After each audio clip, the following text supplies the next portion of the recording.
Senhoras e senhores, boa tarde. A sessão está aberta. Passemos ao pregão observado a ordem regimental. Pauta dos processos físicos, número 3 da pauta, é o AP 1 2018-012-03005. Relator, Dr. César. Revisor, Dr. Marcelo. Terceiro votante, Dr. José Murilo. Inscrito, Dr. Francisco José Ferreira de Souza Rocha da Silva, pelos primeiros agravantes. Primeiros agravantes. Doutor César, conclusão do voto, por favor.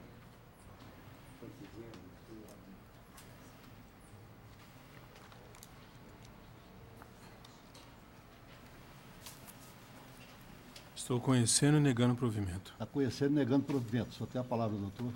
Senhor presidente, eminente relator, serei bastante breve. Pois não? São dois pontos, basicamente, e o primeiro dele envolve a questão da incidência de juros de mora em relação à contribuição previdenciária. Conhecendo o entendimento dessa casa, deixo de sustentar em relação a esse tema, enfrento apenas a questão da atualização dos cálculos com base no índice do IPCA. E o faço também conhecendo a jurisprudência dessa Corte, mas o faço porque neste processo específico existe anterior decisão em embargos de execução, transitado em julgado, no qual foi reconhecido que deve ser aplicado o índice de atualização da TR e não o IPCA. Daí por quê? Para que não haja violação à coisa julgada, especificamente neste processo, deve ser determinada a aplicação da TR e não do IPCA para atualização dos honorários periciais. É o que se espera, senhor presidente. Isso aí não é dos honorários advocatícios? Não, honorários periciais?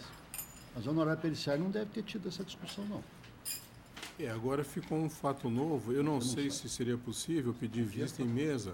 Sim. Peço vista em mesa. Vossa Excelência vai examinando aí.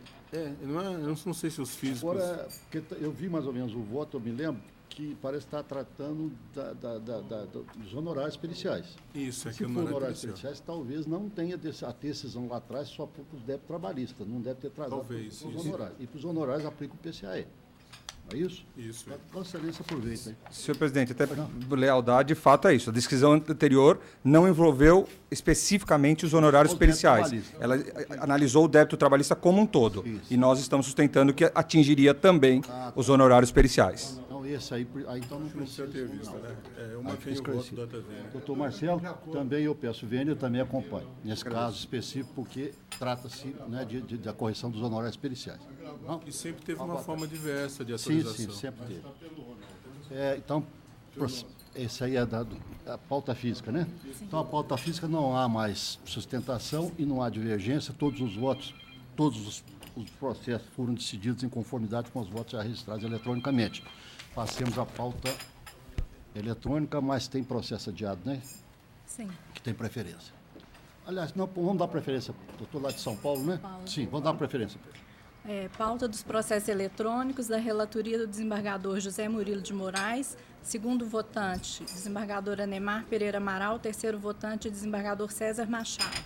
Preferência regimental, número 11 da pauta, RO 10-366-73-2016. Inscrito Dr. Gabriel Branco de Oliveira, pelo reclamado, que é o recorrido. Que deu trem aqui, caramba. Tá bom. Só um minutinho, doutor, por favor. Eu estou conhecendo o recurso negando o provimento. Só quer se manifestar ou aguarda? Aguarda. Segundo votante. Estou de acordo. Terceiro votante, doutor César. Estou de acordo, a decisão unânime, nós temos do voto do relator. Excelência, obrigado, boa tarde, bom trabalho a todos. Então, vamos dar preferência então, agora para os adiados. Pois não. Processo adiado da última sessão. O processo é da relatoria do juiz convocado Marcelo Furtado Vidal. É o 37 da pauta, é o RO 10.450, 67-2016. Está presente o Dr. Júlio César de Paula Guimarães Bahia, pela reclamada recorrente, que apenas assistirá ao julgamento, já foi feita a sustentação. Então, Marcelo, eu que pedi vista. A vista foi para mim. Eu examinei o processo e verifiquei essa questão lá de que realmente antes da audiência foi apresentada a defesa com os documentos, antes da audiência. Na audiência o juiz entendeu que tinha sido juntado, etc.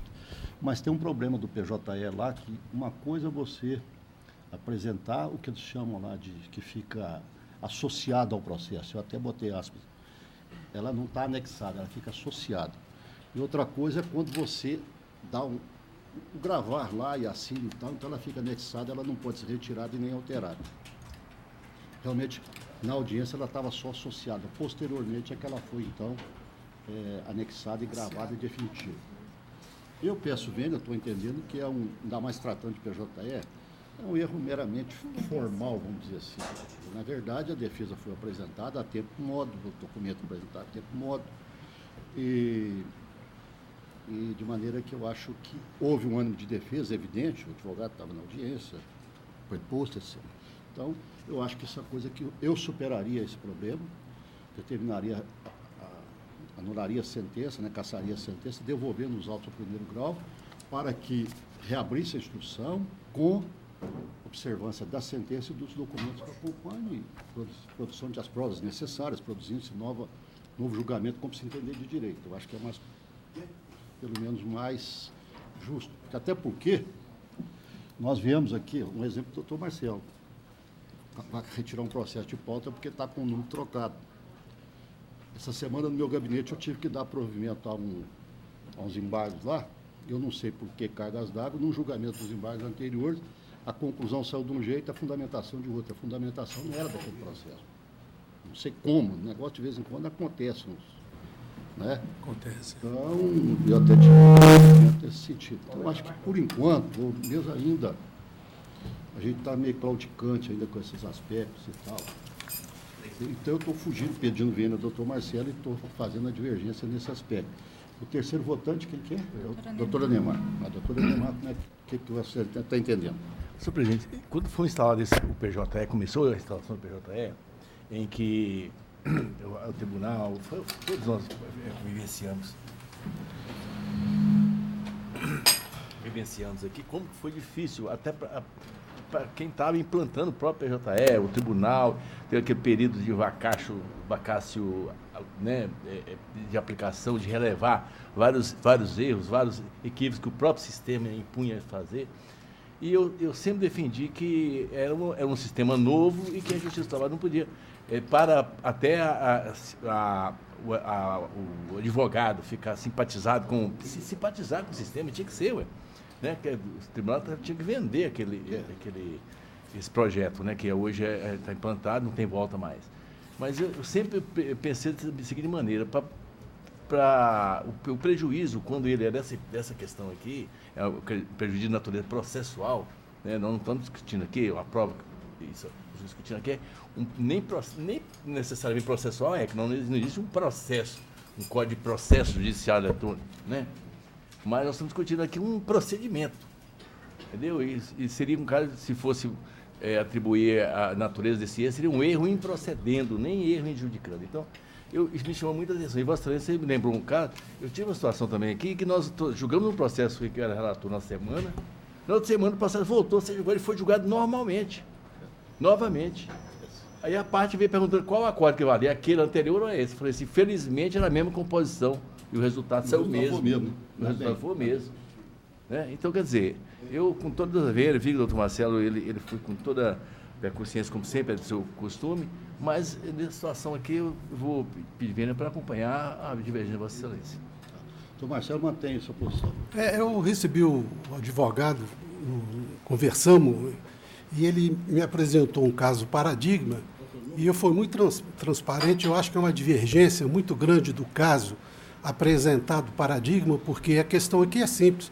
Vamos receber recursos sem assinatura? A questão é essa. Não difere muito do processo físico, não. É uma defesa sem assinatura. Ela não estava visível para a outra parte vir impugnar. E o caso apresentado foi o caso. O juiz recebendo na audiência inaugural dezenas, centenas de documentos anexados, viu o link defesa escrita com documentos. Esse caso paradigma, o juiz foi induzido a erro, porque eu disse que tinha defesa com documentos, e não tinha defesa com documentos. Então, a discussão no outro processo foi transparente. Olha, o procurador disse, eu esqueci, eu não assinei. Aí discutiu-se o ânimo de defesa. Vai prevalecer o ânimo? Vamos ver, que vai se aplicar nos outros processos recurso sem assinatura, impugnação sem assinatura vai valer daqui para frente, é uma posição inclemente, mas é do processo. O processo ele é uma etapa, ele veio para acabar com a barbárie, com a briga, ele tem regra, é imperativo. Não é um processo maternal, né, carinhoso, como o seio da... não é, senão uma parte devora a outra, então tem que se seguir as regras. E nesse caso aqui, o que ocorreu? A sustentação oral falou que a juíza leu a defesa. Aí já começou a ir para outra inverdade. Aí eu, opa! E disse que a certidão da Secretaria do PJE não é verdadeira. A defesa diz que a certidão do PJE é um documento ideologicamente falso. É isso que está dito aqui no processo. Então, quer dizer, se tivesse dito, olha, realmente foi mal, não assinei, mas eu estava lá presente, o fato, vamos discutir direito, mas aqui não. Eu vejo, inclusive, uma litigância de má-fé nesse tipo de argumentação. Uma coisa é dizer, esqueci de assinar, estava lá presente, né? Outra coisa é dizer que a juíza leu a defesa, que ela não leu, não estava lá, e outra coisa é dizer que existe uma certidão falsa do PJE, não é por aí. Então, eu vou manter o meu voto, fico vencido e me submeto Eu só quero fazer uma acréscimo seguinte. Eu olhei na sentença, Vossa Excelência, examinar a sentença. Na própria sentença, a juíza diz, na sentença, no relatório, ela diz que a defesa foi apresentada anterior à audiência, com documentos. Mas, eu ainda pus isso aí, ela falou assim, mas, todavia, nesse caso, a sentença fica só associada ao processo. Ela fica associada ao processo, não abre, inclusive, para outra pessoa. Então, isso foi apresentado, ela reconheceu que foi apresentado. Posteriormente, quando a parte foi ter vista, ela não teve vista porque não estava aberto para ela. Foi então quando... Não estava assinado. Aí foi quando mandou ouvir. Ele falou, não, juntei, apresentei a defesa. Aí o pessoal da PJE certificou, falou, não, apresentou sim, apresentou, está associada, mas ela não está anexada. Esses termos aí... Não está assinada, não assinou. Não, digitalmente. Pois é, você junta. Só que depois, na hora que você vai apresentar, que você gravou lá, aí gravou, vem com assinatura e ela não pode mais ser extraída do processo e nem modificada. Até então ela estava associada, podia ser retirada. Então, a questão ficou por aí. Agora, isso está no próprio termo da sentença. Eu li a sentença para ver o que a juíza tinha falado. Ela disse isso. Bom, agora, se você não tiver com a sentença aí, pode olhar no relatório que ela consta. Está aí? O que a certidão diz que não foi assinado. Não, a certidão não, é a sentença. A cópia na certidão, no relatório da sentença, antes de entrar na fundamentação, aí, ela fala essa questão, consta isso. Então, levei em consideração isso, até porque a ata constou que a defesa foi apresentada, leva em conta. E não podemos esquecer também, doutor Marcelo, que o CPC novo hoje ele está ultrapassando essas formalidades quase todas, para você chegar ao mérito da questão. Você tem que abrir vista para completar depósito, você tem que abrir vista, às vezes, para completar isso. Às vezes, uma falta de assinatura, até mesmo falta de assinatura, às vezes você tem que abrir vista. Comprovante de depósito. Se foi feito no prazo, mitigou demais isso. E tem um outro aspecto também que eu vejo, que antes, que nós tínhamos esse ano de defesa, que era muito conclamado, ano de defesa, houve ano de defesa, depois o TST acabou com o ano de defesa. Não, você pode chegar, mas se a parte, o advogado com um documento que eu nunca concordei com isso, com o documento e com a defesa, mas o preposto não está presente, você não pode receber. Ora, data vênia, uma coisa é revelia que não houve ano de defesa, outra coisa é pena de confissão. Então, vamos aplicar a pena de confissão, ausência do preposto? Vamos. Mas colher defesa e documentos, examinar a causa de acordo com a defesa e documentos, sempre achei que devia existir. Parece-me agora que a lei trabalhista nova voltou com essa questão do ano de defesa. Tem um ano de defesa novamente, a gente tem que ser examinado. Então, eu peço vênia e eu fico como redator. O doutor Marcelo fica vencido nos termos do voto dele, o doutor Anemar está me acompanhando. Tá bom? Então, fica decidido nesses termos. Só para fazer a pergunta da sentença, aqui na sentença diz o seguinte, ó, assim, em 9 de 5 de 2016, a data da realização da audiência inicial, embora a defesa de documentos e demais documentos tivessem sido associados aos autos, como observou o secretário perpétuo, não haviam sido anexados de forma definitiva. Isso, exatamente. Ela foi depois, ou seja, precisou de dar um teco no botão lá, para ela, faltou só para apertar o botão para ela ficar anexada. A defesa tinha sido apresentada. Foi, aliás, 2 dias antes da audiência, acho que foi dia 16, Eu tinha apresentado no dia 14, se não me falha a memória. Bom, então fica decidido dessa forma, pois não? E depois eu fico como redator, então. Pois não. Então tá bom. Vamos continuar. Número 19 da pauta, RO 10.695. A minha pauta? Ah, sim, senhor. Da relatoria, doutor José Murilo. 19 da pauta, RO 10.695, 19/2016. Inscrito doutor Eduardo Vicente Rabelo Amorim, pelo reclamante recorrente. Um dos recorrentes.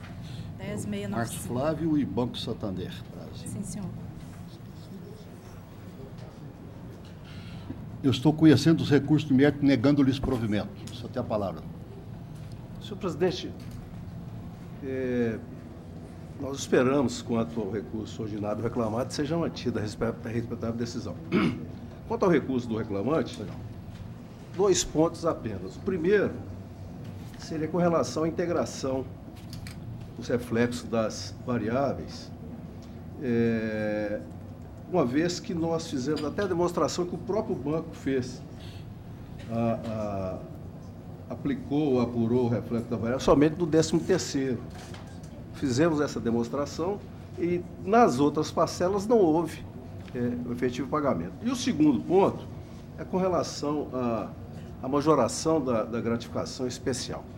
E nós demonstramos, num caso aqui, que um ex-empregado do banco, com apenas 3 meses de vínculo, ganhava R$ 1.600, remuneração inclusive menor do que o reclamante, teve um valor de 300 mil de gratificação especial.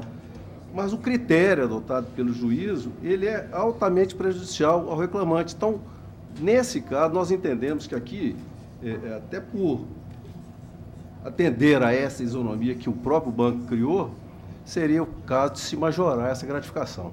Então, no mais, espero que seja mantida a respeitável decisão. Legal. A questão está examinada, evidentemente, eu até transcrevo aqui o critério que o juiz adotou, que eu achei até que bastante razoável.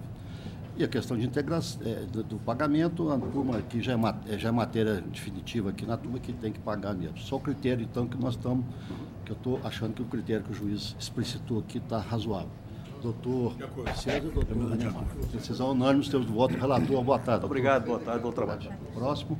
Número 41 da pauta, AP 12.095/78/2017. Inscrito Dr. Marcos Castro Batista de Oliveira pela executada e agravante. De Granel Transportes, Comércio, Contribuição Previdenciária.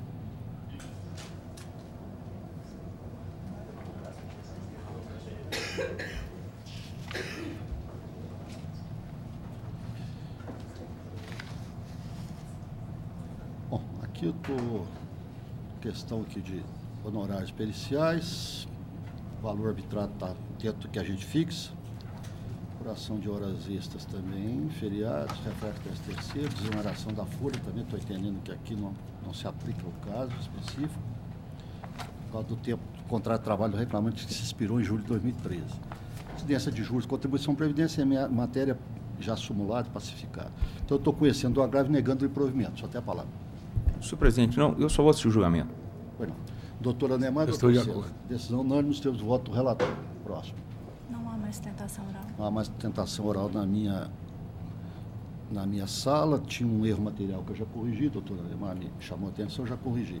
Então, declaro que todos os demais processos foram decididos em conformidade com os votos já registrados eletronicamente. Passemos inclusive os embargos declaratórios. Passemos à próxima sala. Processos eletrônicos da relatoria do desembargador Anemar Pereira Amaral, em que atuam como segundo votante o desembargador César Machado, terceiro votante, juiz Marcelo Furtado Vidal. Número 20 da pauta, RO 10.477.22/2017. Inscrito o Dr. Tiago Luiz Coelho da Rocha Muse, pela reclamante, uma das recorrentes. Cátia Antônia de Souza, Alma Viva, no seu celular, etc, Sim. etc. Né? Doutor Anemar, a conclusão, por favor. 20 da pauta. 20 da pauta. Cátia Antônia e Alma Viva. Tinha celular. Eu conheço os recursos interpostos, dou-lhe espacial provimento. Ao recurso da reclamada para decotar a condenação, as horas in itinere posteriores a 11/11/2017. Ao recurso da reclamante para crescer a condenação, pagamento de uma hora extra por dia efetivamente trabalhado, mantidos os reflexos e demais critérios definidos na origem, determinar que, na correção dos créditos trabalhistas, deverá ser aplicada a TR até 24/3/2015, o IPCAE de 25/3/2015 a 10/11/2017 e a partir de 11/11/2017 a TR, mantido majorado o valor da condenação para R$30 mil, com custo de R$600. Pois não, doutor Tiago, o senhor tem a palavra. Senhor presidente, a proposta de Sua Excelência atende perfeitamente aos interesses, razão por que eu indago Vossa Excelência se poderia manifestar caso. Exatamente. Doutor César e doutor Marcelo. De acordo. Então, decisão unânime, nós temos o voto do relator, uma boa tarde. Excelência, Ah, eu ainda tenho tem um mais outro... algum? Da sala do doutor Anemar? Não, de outra sala. Nós vamos sim, aguardar, perfeito. mas é rapidinho. Perfeito. Só porque nós seguimos Claro, as salas perfeito. aqui. Mas é jogo rápido. Próximo, então. Número 40 da pauta é o ROPS 11.750.86/2016. Inscrita a doutora Aida Carolina Campos Menezes Scarpelli pela reclamante, uma das recorrentes. Maria Luísa Barbosa, Utopia, Companhia Brasileira de Trens Urbanos. Nossa, que conclusão enorme. Ah, mas tem que dar um jeito de resumir isso aqui, ó. Não, esse aqui é um sumaríssimo, não? Aqui tem um fundamento. Sumaríssimo. Qual que é esse? Ah, é porque aqui... 11.750. Já é o resumo do resumo. Nossa senhora. Ah. Bom, doutora Anemar, conclusão, por favor. Eu estou conhecendo do recurso ordinário interposto pela reclamante e pela segunda reclamada. E não estou conhecendo do apelo apresentado pela primeira ré, porque deserto. No método, estou negando o provimento do recurso da segunda reclamada e do parcial provimento do recurso da reclamante para decotar a condenação aos honorários advocatícios a quem foi condenada, bem como para determinar que os honorários periciais deverão ser quitados em conformidade com a resolução 66/2010 do CSJT, confirmando a sentença dos demais tópicos pelos seus próprios jurídicos fundamentos. Ah, tá certo. Já tem a palavra. Boa tarde. Boa tarde. No caso, o juiz aqui não concedeu o adicional de insalubridade porque entendeu que a autora não estava exposta a agentes químicos. Na verdade, ela trabalhava limpando banheiros públicos e a gente conseguiu provar, através da prova testemunhal, que esse banheiro era frequentado por mais de 100 pessoas por dia. Ela limpava os banheiros lá do serviço de trem. E, então, o perito considerou isso para falar que não era de uso público. Falou que só circulavam 50 pessoas por dia, quando, na verdade, ficou provado que eram 100 pessoas, mais ou menos, que frequentavam por dia. E o banheiro era limpo 3 vezes ao dia. Então, essa situação se enquadrou na súmula 448 do TST. Então, por isso, a gente entende que a sentença deve ser reformada para condenar a empresa ao pagamento do adicional de insalubridade em grau máximo. Pois não. Aquela é porque tem também questão de usava luvas, usava todo o equipamento era fornecido para ela, luvas de segurança, tipo látex. Então, nesse caso aqui, a turma tem entendido que não é. Doutor Marcelo, está de acordo, doutor César, de acordo? Então, a decisão unânime, temos o voto do relator. Boa tarde. Está afastando por causa dos EPIs utilizados. Bom, próximo. Número 31 da pauta, RO 11.04607/2017. Inscrito Dr. Vitor Nogueira de Oliveira, pelo reclamado recorrente. Reclamado, recorrente? Não, recorrente? É porque são duas pessoas físicas. Ah, pessoa física. Bom, João Luiz Lourenço e Gervasi Ferreira da Silva, ou Gervasi. Doutora Anemar, a conclusão, por favor. Estou conhecendo o recurso negando de provimento. Conhecendo e negando provimento. Doutor, o senhor tem a palavra. Excelentíssimo senhor desembargador presidente, demais julgadores, aos presentes. Bom, excelência, aqui a questão me parece clara, é o seguinte: o magistrado de primeiro grau, na análise dos depoimentos, ele descartou o depoimento das 3 testemunhas do reclamado, pensando em cada um delas um ponto que ele entendeu contraditório, e aqui a gente convém lembrar que nós estamos falando de pessoas do meio rural com pouquíssima instrução, nenhum deles concluiu sequer o ensino fundamental, e ele vai, por exemplo, um processo recheado de pedidos, com pagamento de salário extra-folha, horas extras, adicional de periculosidade. Ele pega uma testemunha e fala: essa testemunha foi contraditória no que tange a jornada de trabalho, então vou descartar todo o depoimento dele, inclusive quanto ao abastecimento ou não do maquinário, quanto o pagamento extrafolha, quanto a isso. Aí vai no outro e fala, esse aqui foi contraditório contra a existência ou não de pagamento por fora, então vou descartar quanto a tudo. E com isso aconteceu que as 3 testemunhas da reclamada tiveram seus depoimentos descartados, isso constou na fundamentação da sentença, e a testemunha do reclamante não. Veja que uma das testemunhas teve depoimento descartado, ele fala, não soube informar o próprio salário. Olha, essa testemunha em todos os meses recebia um valor de horas extras, horas em itinerário, e ela falou exatamente o valor final da sua remuneração. Ele pode não ter falado o salário base certo, mas o valor final do que ela recebia, ela falou corretamente, ainda assim teve seu depoimento descartado. E veja que, quanto ao adicional de periculosidade, havia uma pessoa contratada especificamente para exercer essa função de abastecimento do maquinário. E isso foi batido de maneira contundente nos depoimentos. O próprio perito, ele concluiu pelo não pagamento nem de insalubridade nem de periculosidade, só levantou essa controvérsia. Caso houvesse o abastecimento. E as testemunhas foram uníssonas no sentido de que quem fazia o abastecimento era esse funcionário contratado para esse mistério. Ainda assim, o magistrado de primeiro grau condenou o reclamado, ao pagamento de adicional de periculosidade. Então, nós gostaríamos de requerer a revisão do voto do relator e que fosse dado provimento ao recurso, porque o arcabouço probatório, o depoimento das testemunhas, eles não podem ser desconsiderados por aquilo que ele entende uma aparente contradição, e se assim fosse, que se desconsiderasse esse ponto, desconsiderar o depoimento inteiro, porque entendeu que a testemunha, abre aspas, rateou em algum dos aspectos num processo extremamente complexo e de pessoas com pouca instrução, me parece temerário e que não faz justiça à realidade dos autos. Então, por essas razões, o reclamado requer o provimento do seu recurso. Pois não. Pois não, Tomás. Desculpa, pelo princípio da imediação, o juiz tem toda a condição de elementar. Ele naturalmente, que ele vai vislumbrar uma tendência da testemunha em determinados pontos do depoimento, claro que aquilo ali vai contaminar todo o depoimento da testemunha. É nisso que configura o princípio da imediação. Então, eu fui para o juiz que teve contato direto e trouxe essa impressão e colocou essa impressão na sentença. Por isso que eu mantive o entendimento. Doutor César? Também o princípio da unicidade da prova também. Né? A prova é toda boa. Ou é toda. Então tá bom. Então, atenção, nós não temos voto do relator. Uma boa tarde. Próximo.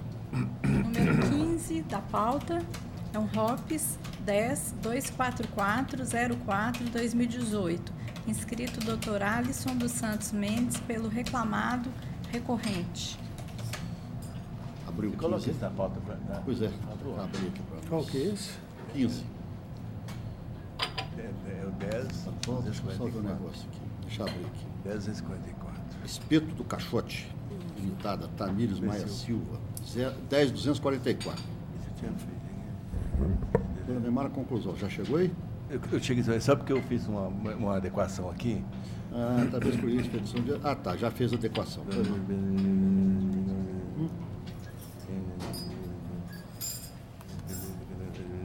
Isso.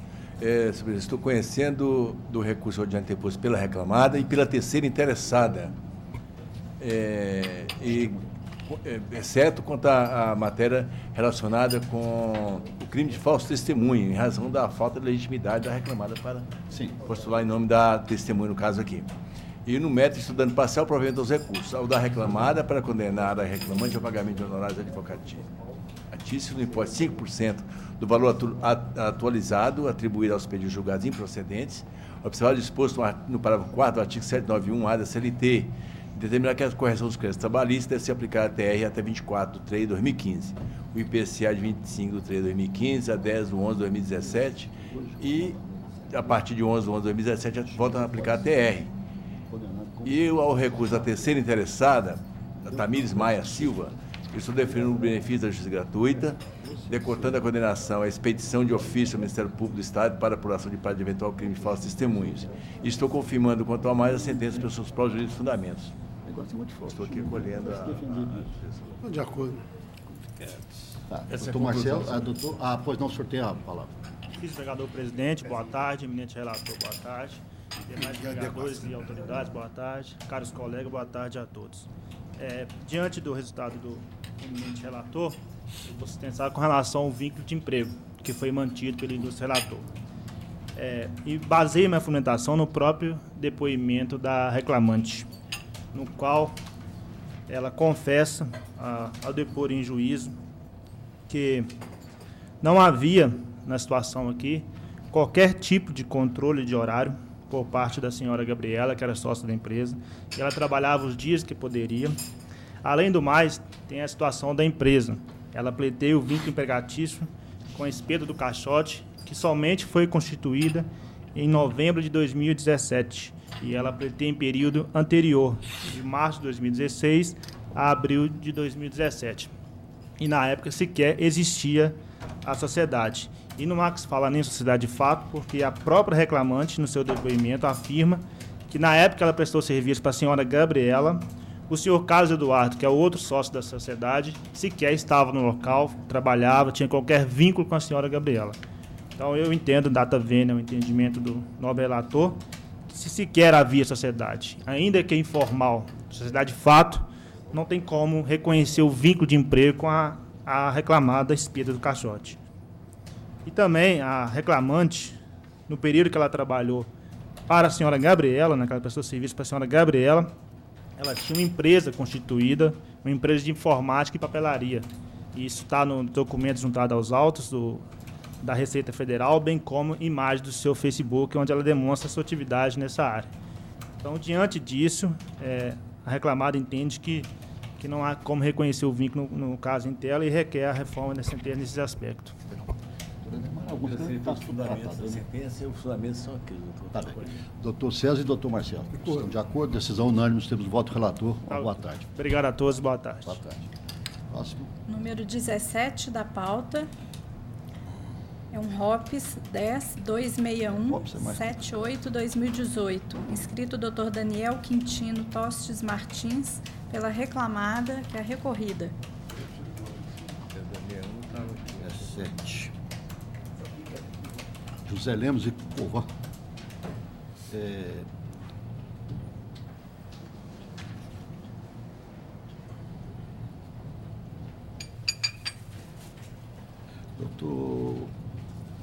Doutora Neymar, a conclusão. Senhor presidente, eu não estou conhecendo o recurso ordinário interposto pelo reclamante por se tratar de dissídio de alçada, inferior a 2 salários mínimos por ocasião da interposição do recurso. Dissídio de alçada não está conhecendo. O senhor quer se manifestar, não? Não, senhor. Só aguarda, né? Doutor César e doutor Marcelo, estão de acordo, decisão unânime, temos o voto. Obrigado, boa tarde. Próximo. Não tem mais sustentação oral, doutora Neymar. Doutora Neymar não tem mais sustentação oral, tem alguma divergência? Tem duas, mas já está decidido. Só que tem um processo número 6 da pauta, que há um pedido da ilustre desembargadora Juliana Vinoli relacionada com a conexão, ela está pedindo a reunião dos processos, eu vou propor a retirada de pauta e encaminhar os autos para que seja o número 6. É porque são vários processos e foi requerida, e foi arguída a conexão e ela colheu. Então, quero que reunisse esse processo no piloto que ela é relatora. Quem que acolheu? A doutora Juliana Vinoli. Mas é esquisito esse negócio, porque conexão nessa fase. Pois é, mas já está no processo. Parece que foi na... Pois é, porque conexão é no primeiro grau, antes da sentença. Deu sentença, não tem mais. Pois é, ele correu... É para evitar a sentença contraditória. Correu separado. Bom, já está pronto aí, Vossa Excelência que sabe. Não, eu estava querendo só ter, porque, inclusive, para poder facilitar depois o processo de execução, até para que seja feita uma execução conjunta. Mas eu não me oponho a julgar. Então, mas como examina aí, também é processo de anulação de auto-infração, talvez sejam várias pela mesma visita, talvez seja isso. Talvez seja para cada mas como também tem um outro aspecto aqui também, um outro aspecto institucional aqui também. Não, mas retiro de pauta e Vossa Excelência observa lá se quer remeter. Tá bem? Então, porque ela veio do Ministério Público, doutora Neymar do Ministério Público, eles não vão brigar, não. Manda um para o outro lá e pronto. Não vamos brigar, não. Vamos fazer melhor, então vamos adiar esse processo. Não, vamos retirar de pauta, aí Vossa Excelência examina, se quiser mandar para lá, o senhor tem todo o nosso apoio. Perfeitamente. Se quiser julgar também, mas verifica lá. Porque eu realmente... Não, eu acho que está certo. Às vezes é igual o doutor César está falando. Eu pensei mais na execução, né? Na execução, mas qualquer pode forma... ser, porque às vezes também pode dar Bom, contraditório já houve, não tem, aqui não tem problema. Mas tudo bem, Vossa Excelência examina lá. Então esse fica retirado de pauta, fica mais fácil, viu? Próximo. Bom, a próxima não, porque doutor Neymar, então, os outros já estão adequados, né? Sim, senhor. Então eu proclamo que todos os processos do doutor Neymar, inclusive embaixo declaratório, foram decididos em conformidade com os votos já proferidos eletronicamente. Então nós passamos para a próxima sala, que é do doutor César Machado. Segundo votante, doutor Marcelo. Terceiro votante, doutor José Murilo. Nessa composição, doutor Marcelo e eu somos segundo e terceiro votante, respectivamente. Número 42 da pauta, RO 11-653-24-2017. Inscrito doutor Marcelo Luiz Guimarães Costa pela reclamada e a recorrida. Até nós já discutimos aquele caso. Sim, na semana passada. De acordo. Vossa Excelência, por favor, pode ler a conclusão. Estou conhecendo do recurso, dando-lhe provimento para declarar que a 48ª Vara do Trabalho é competente para processar e julgar a presente demanda. Até para facilitar para o reclamante, e a empresa tem, naturalmente, ela tem mais facilidade que o reclamante. O senhor tem a palavra. Boa tarde a todos. Boa tarde. A matéria é simples aqui, tentarei ser breve. Eu gostaria de ressaltar aqui 2 pontos no processo. Basicamente, se trata de recurso ordinário interposto pelo autor do processo, em face da decisão da 48ª Vara, que acolheu a exceção de incompetência territorial apresentada pela empresa, inclusive já após a reforma trabalhista. E aqui eu gostaria 2 pontos. Ao contrário do sustentado pelo autor, tanto na petição inicial quanto em sede de recurso ordinário, ele jamais prestou serviço em Belo Horizonte. A declaração de capacidade técnica juntada aos autos pelo próprio autor enumera todas as localidades em que ele prestou serviço e definitivamente Belo Horizonte não consta entre uma dessas. Então, não se justificaria o ajuizamento em Belo Horizonte. E o outro ponto que eu gostaria de ressaltar é justamente a capacidade, condição econômica do autor do processo. O autor se trata de profissional que oferia uma remuneração superior a R$45 mil por mês. Apenas por ocasião da rescisão contratual, recebeu mais de R$500 mil. Hoje é um empresário, sócio-administrador de uma empresa, inclusive sediada no estado de São Paulo. E aqui não ignoro realmente que, em situações excepcionais, é aconselhável, de fato, a flexibilização do critério previsto no artigo 651 da CLT para, de fato, possibilitar o acesso constitucional à justiça. Agora, com o devido respeito à proposta de voto do ilustre relator, eu entendo que a situação do reclamante não se encontra em uma dessas situações excepcionais. E aqui, repito, para mim não me parece razoável se entender que um profissional que oferia uma remuneração substancialmente superior à de um ministro do Supremo Tribunal Federal, que, por ocasião da rescisão contratual, recebeu mais de R$500 mil, fique impossibilitado de acessar o judiciário, caso seja respeitado o critério previsto no artigo 651 da CLT.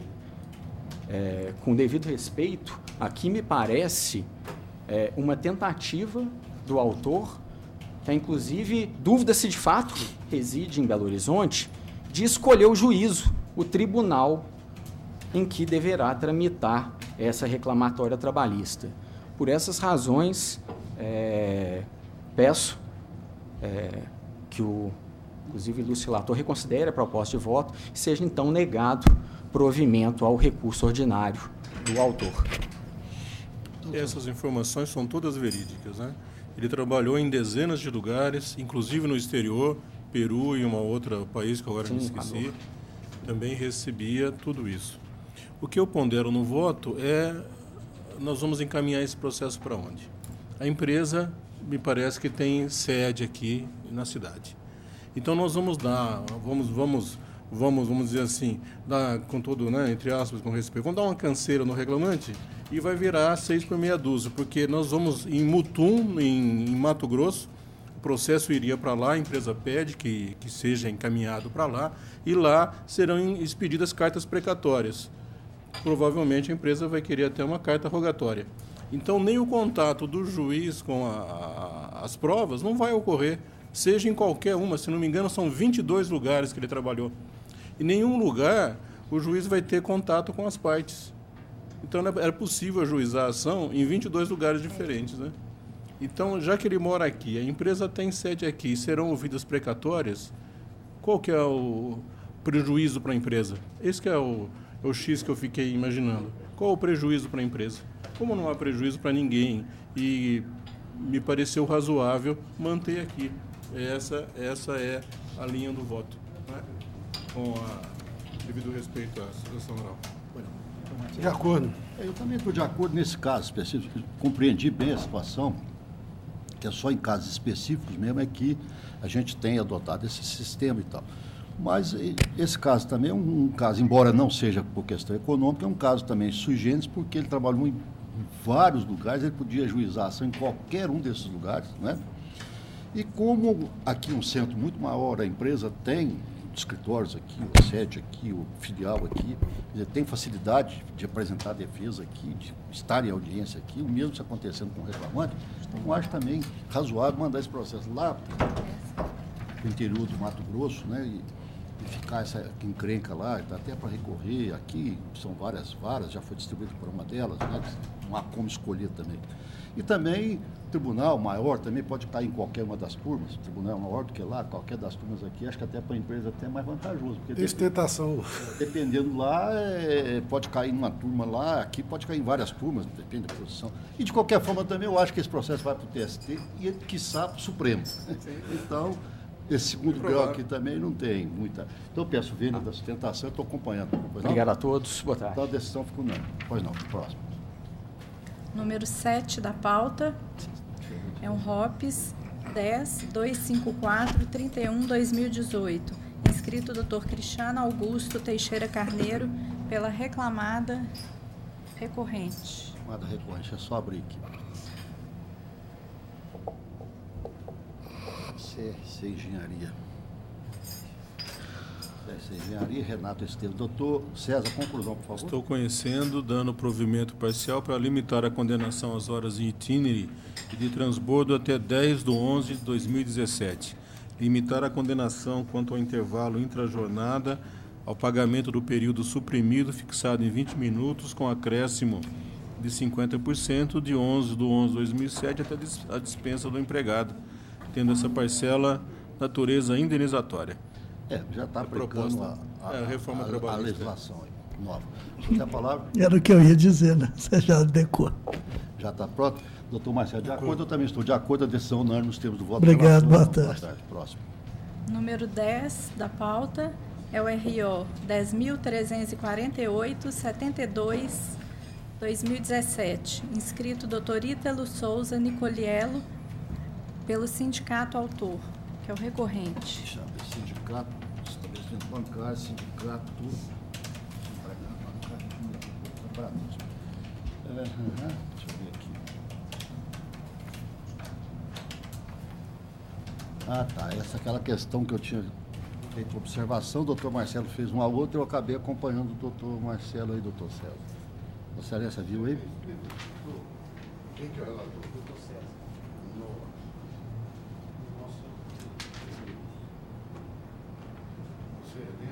Então, mas deixa eu ver, a manifestação aqui no final é que a prescrição total para os contratos que tenham se encerrado há 2 anos. Isso, aí afastou. Mas aí o doutor Marcelo fez um acréscimo aí.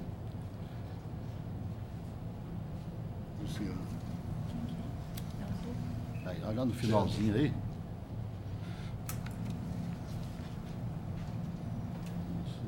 Sentença, tal, e eu pedi vênia e acompanhei essa divergência do doutor Marcelo. Então eu peço a retirada dos autos para adaptação. Então fica retirado. Sim. Fica adiado para a próxima sessão ou retirado? Vossa Excelência prefere retirado? Prefiro retirado. Fica retirado de pauta, tá? Na próxima sessão o senhor faz. Quando Tá ele ótimo. voltar na pauta, Vossa Excelência faz sustentação. Tá ótimo. Boa tarde a todos. Boa tarde. É porque houve aqui umas divergências aqui. Próximo.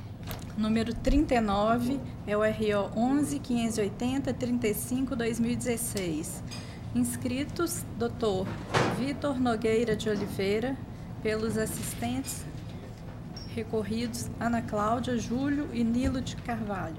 E também Dr. Alberto Botelho Mendes, pelo réu Genilson Socorro Gomes de Oliveira. Só 3 minutos para cada um. Dividir, né? Certo? Vai, 10 minutos cada um. 3. Qual que é o número? Já abriu? 11.580. 11.580. Deixa eu ver aqui. Nível de Carvalho Nogueira, Rosa Maria Fonseca Carvalho. Recorrido tem aqui Genilson, Leandro, Neves, não sei o que, não sei o que. Quem está inscrito? Como é que é o negócio? O doutor Vitor Nogueira está inscrito pelos assistentes litisconsorciais, que são os recorridos, alguns recorridos. Tá. E quem está pelo recorrido? O doutor Alberto está por um outro recorrido. Ah. São todos pelo recorridos, mas diferentes, né? Pelo recorrente. Quem está pelo recorrente? Então foi feita a inscrição errada. O doutor César, né? A conclusão, doutor César, por favor. Conheço do recurso, estou rejeitando a prevenção arguida em contra as razões e negando provimento ao apelo. Está conhecendo, negando provimento. O senhor tem a palavra, então. Já cumprimentei na outra sustentação oral, então vou pular essa parte. Bom, Excelência, esse caso aqui, ele, como eu tive a oportunidade de falar com o desembargador relator, ele já dividiu o tribunal. No processo, eu tenho que fazer uma pequena digressão ao outro processo onde começou essa história para melhor compreensão. No outro processo, havia um embate sobre a elegibilidade de 2 chapas do sindicato lá do Recivil. A chapa Renovação Recivil, que agora é recorrida nesse processo, foi autora lá no outro processo e conseguiu a determinação de inelegibilidade da chapa do então presidente que tentava a reeleição, chamada Experiência e Compromisso. Em sentença, ele conseguiu provimento para declarar a inelegibilidade da outra chapa, mas a juíza de primeiro grau mandou que recomeçasse o processo eleitoral. Chegou aqui em segunda instância, a 9ª turma falou, realmente a chapa é inelegível, mas só a eleição daquele dia não é válida, o processo em si é válido. E a partir daí houve uma grande mobilização dos filiados do sindicato, porque a gente passou a ter uma determinação de eleição com chapa única, ou seja, o judiciário estava escolhendo quem seria o presidente do sindicato. E aí entramos com recurso de revista, conseguimos à época uma liminar numa cautelar para determinar a suspensão de qualquer processo eleitoral até o trânsito em julgado daquela ação. Isso foi uma decisão dada pelo Dr. Ricardo Morhalen, falando inclusive da possibilidade de ofensa à liberdade sindical, devido à determinação de realização de eleição com chapa única. No curso do processo, o Dr. Ricardo Morhalen se declarou suspeito para o julgamento, passou para a mão do Dr. Ronan, que derrubou a decisão do Ricardo Morhalen, e aí virou uma guerra de liminares. O Dr. Júlio Bernardo Carmo derrubou a decisão do Ronan e por aí vai.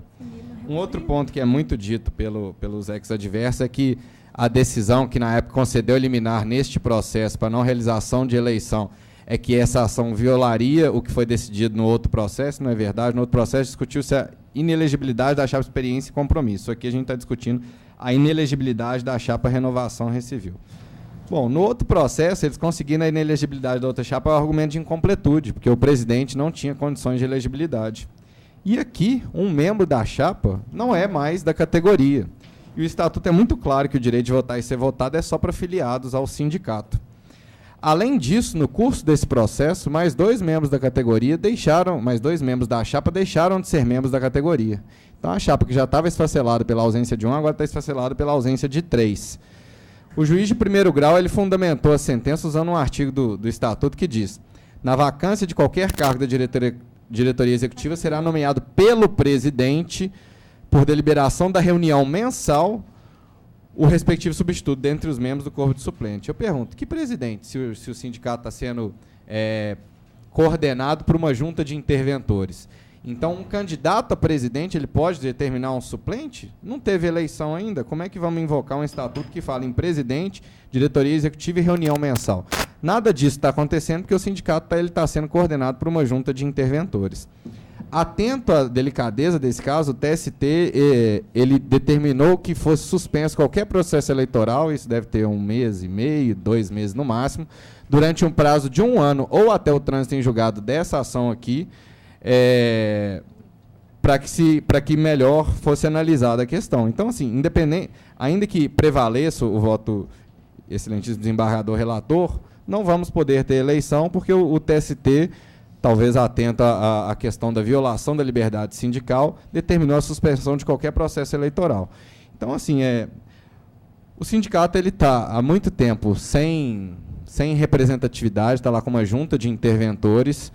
Foi tentado todos os tipos de acordos possíveis, inclusive a realização de chapa única, contanto que fosse feito o seguinte: olha, se você tiver mais votos válidos do que nulo ou branco, ou contrários a você, sei lá, incluir na cédula eleitoral, não quero o candidato único, você ganha e a gente encerra isso. E não foi aceito pelo outro candidato. Então, assim, é uma briga que parece longe do fim, isso aqui vai ter desdobramentos, e me parece muito claro o seguinte: se você eliminou outra chapa por incompletude, não pode a sua chapa, tão incompleta quanto, ser declarada elegível.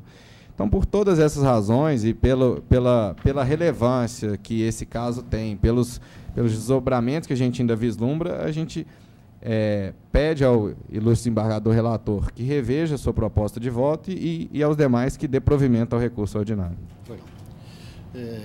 Como o voto está sendo conduzido nesse sentido, tanto pela procedência, vamos aguardar, quem sabe, se houver alguma divergência. Doutor César, quer fazer algum acréscimo, algum esclarecimento, alguma coisa, não?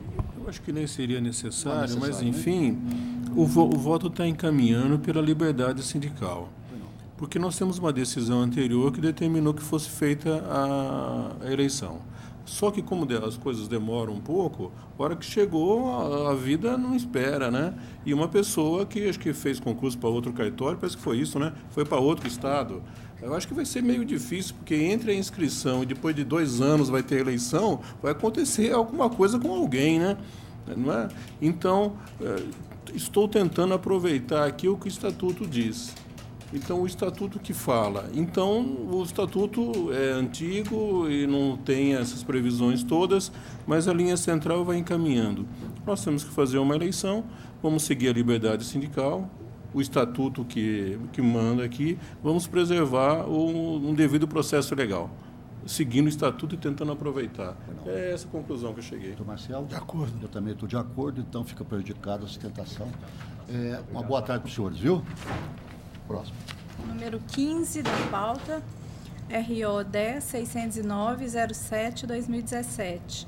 Inscrito Dr. Ronaldo Aguiar Amaral, pelo reclamante recorrente. Só ver qual, deixa eu abrir aqui.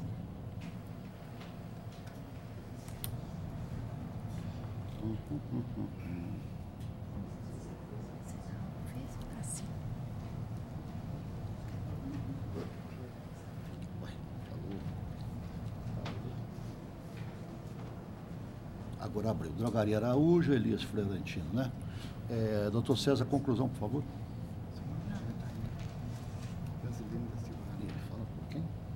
Estou conhecendo o recurso, dos recursos, provimento parcial recurso da reclamada para reconhecer o autor como demissionário, com consequente condenação da réu ao pagamento de saldo de salário de maio, férias proporcionais, 13º proporcionais, FGTS sob saldo de salário e 13º aqui deferido. Estou excluindo a condenação em honorários sucumbenciais, exclusão da multa por embargos protelatórios e também do parcial provimento ao apelo do reclamante para excluir a condenação em honorários de sucumbência. Baixa na CTPS também daqui mencionado, e essa é a proposta de voto. O senhor tem a palavra. Boa tarde a todos. Boa tarde. Trata-se aqui de uma situação de rescisão indireta com base em dois fundamentos. Um deles, uma redução que nós entendemos unilateral na remuneração e uma questão de uma divergência de preço que é descontada do empregado em circunstâncias que nós entendemos que não seria devida. A perícia constatou que houve, de fato, redução em determinados momentos. A comissão que antes era fixada em 0,1% a 4%, em alguns produtos caiu de 4 para 2, de 3 para 1, de 2 para 1. Isso tudo a perícia constatou. Ao mesmo tempo, informou o seguinte, que em outros momentos a comissão também foi aumentada com relação a outros produtos, e isso teria estabelecido uma equidade, né? Mas, ao mesmo tempo, o perito diz o seguinte: será necessário, para apresentar um laudo conclusivo, que analisemos cada produto mês a mês, ano a ano, avaliando o impacto das variações de comissão, se houverem, pois não é possível concluir que as mudanças nas comissões prejudicaram o obreiro. Nós fizemos o apontamento por amostragem. Nós fizemos esse apontamento. E, de fato, fazer esse apontamento dessa forma criteriosa é praticamente impossível. São milhares e milhares de produtos. E o próprio perito também concluiu que isso aconteceu. Nós entendemos o seguinte: se a empresa quer aumentar o valor da comissão, porque a comissão é salário. Se eu estabeleço no começo do contrato que o produto X vai ter 0,1%, o produto Y vai ter 2%, isso faz parte, isso integra o contrato. É como eu falar que você vai ganhar R$1.000 por mês e depois falar, não, agora você vai ganhar 800. Se a empresa quer aumentar o salário, é um direito dela. Agora, reduzir, eu entendo que isso não é devido. E como o próprio perito disse que não consegue, ele próprio não sabe como fazer, eu acho que trata-se aqui de aplicar o brocardo indúbio pro mísero. Se eu não posso dizer onde é que está o erro, e eu consegui demonstrar que existe o erro, e o perito também conseguiu, nós entendemos que seria, então, na pior das hipóteses, não fixar a comissão em 1,61%, como aconteceu em março de 2016, mas em 2,05%, que seria a média de 0,1 a 4. Porque ao longo do contrato, essas variações foram impactando no ganho mensal do empregado para que o perito chegasse a 1,61. Então, é quase como se a empresa dissesse a partir, olha, porque a comissão ela tem por finalidade fazer com que o empregado venda mais, ele se entusiasme, ele queira receber mais. A partir do momento que eu começo a trabalhar essa comissão ao meu arbítrio e de uma forma unilateral, e aí eu estou fugindo da bilateralidade do contrato, eu faço com que o empregado permaneça ganhando praticamente a mesma coisa sempre, independentemente do quanto ele vai trabalhar. Muito bem, esse é o ponto. O ponto da divergência de preço, eu não vejo nenhum problema em que o empregado seja obrigado a tomar conta de uma sessão. Não vejo, isso faz parte do trabalho dele, não tem dúvida nenhuma. Mas o que restou provado, e aí que nós levantamos, é que, por exemplo, isso acontecia quando o empregado estava de folga, havia uma mudança de preço na sessão dele, ele estava de folga, e era ele quem pagava essa divergência. Isso a testemunha do reclamante disse claramente, disse isso com muita clareza, e já a testemunha da reclamada informou o seguinte, que quem fazia essa divergência na folga do responsável pela sessão era a fiscal de loja. E se houvesse algum erro, quem pagava era o gerente. Quer dizer, houve uma absoluta insubsistência nesse depoimento. Eu acho que há de prevalecer, nesse caso, o depoimento da testemunha ouvida a rogo do reclamante, que afirmou categoricamente, na ausência dele, se houver mudança de preço, ele paga a diferença.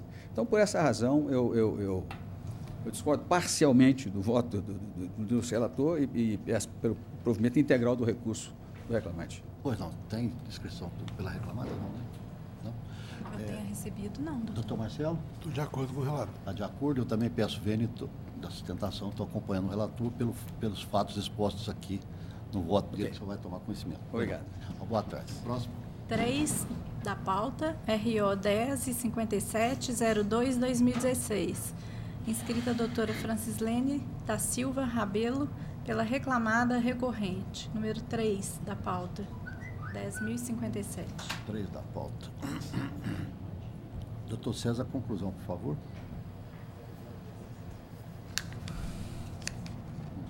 Só um minutinho que está aparecendo tá aqui. Chegando.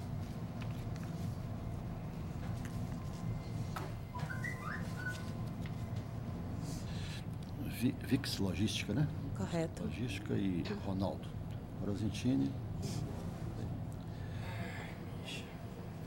Agora apareceu. Tá. Conclusão, por favor.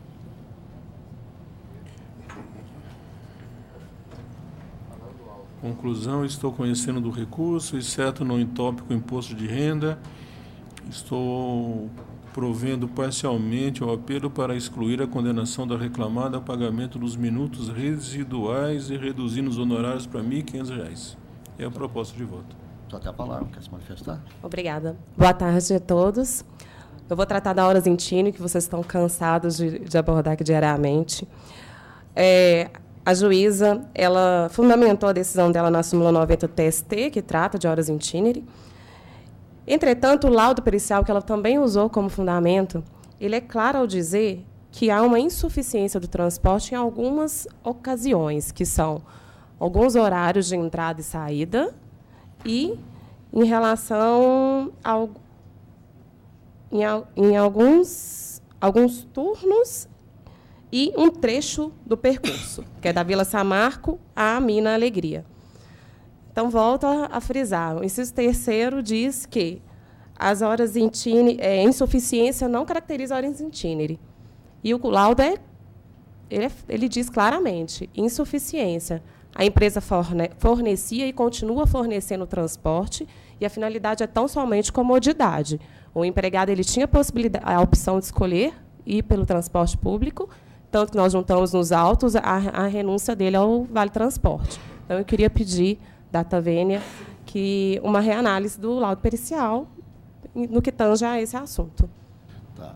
O doutor César está examinando, está baseando-se exatamente no laudo. Ele até transcreve aqui que não havia transporte nos horários aqui que iniciava, e ele cita isso aqui. Doutor Marcelo, de acordo. Eu peço vênias de sustentação, estou acompanhando, depois a senhora vai tomar conhecimento. Ótimo, obrigada. Boa tarde, gente. Boa tarde, viu? Próximo. Número 40 da pauta é o ROPS 11.581-20-2017. Inscrito o Dr. Tarcísio Flores Pereira, pelo reclamado Alex Teixeira Santos. Qual o número? 40? 40. 11.581. Bruno Teixeira Santos de Tuborbras. Isso? É, né? Eu ainda não abri. Isso. É o 40? Está abrindo, né? Não está abrindo, eu vou tentar.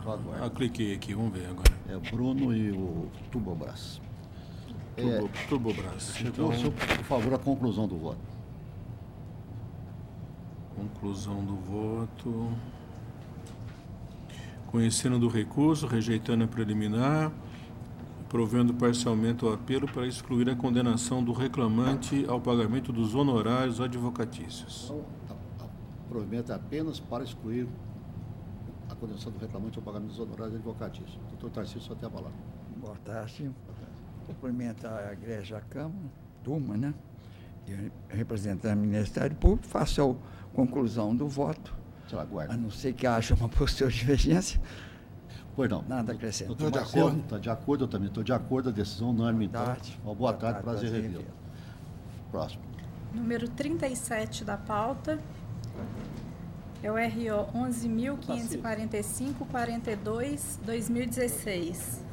Inscrito o Dr. Luciano Sérgio Ribeiro Pinto, pelo reclamante recorrente, e presente para assistir ao julgamento o Dr. Rodrigo Freitas, pela reclamada recorrida. Robson Bacelar e Joy Global. Sim, sim. Doutor César, conclusão, por favor. Conheço do recurso, dou provimento parcial para condenar a reclamada ao pagamento dos salários devidos do dia 16 do CE 2016 até a aposentadoria, com reflexo em 10º, férias com terço, fundo de garantia. Também condena a reclamada a ressarcir eventuais gastos que o autor tenha realizado a título de despesas médicas que poderiam ser cobertas caso ele estivesse com plano de saúde ativo durante o período da estabilidade, conforme for apurado em execução. Contribuição previdenciária e ao imposto de renda na forma da legislação específica, compensando-se os valores já pagos para a Previdência, conforme o acordo parcial que foi feito nos autos.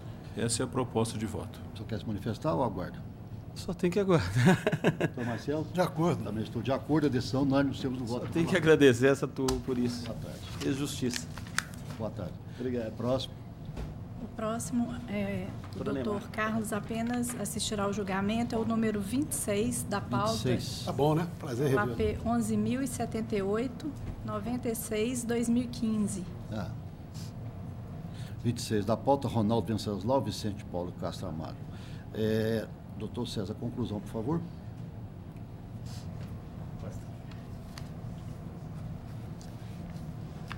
Eu, Ronaldo Venceslau.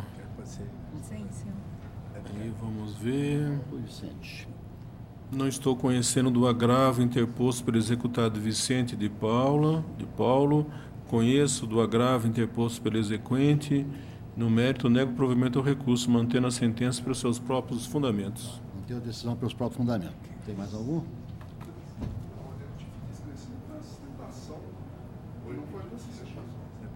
Bom, se o senhor quiser, ele acabou de fazer, nós não votamos. O senhor pode fazer isso perfeitamente.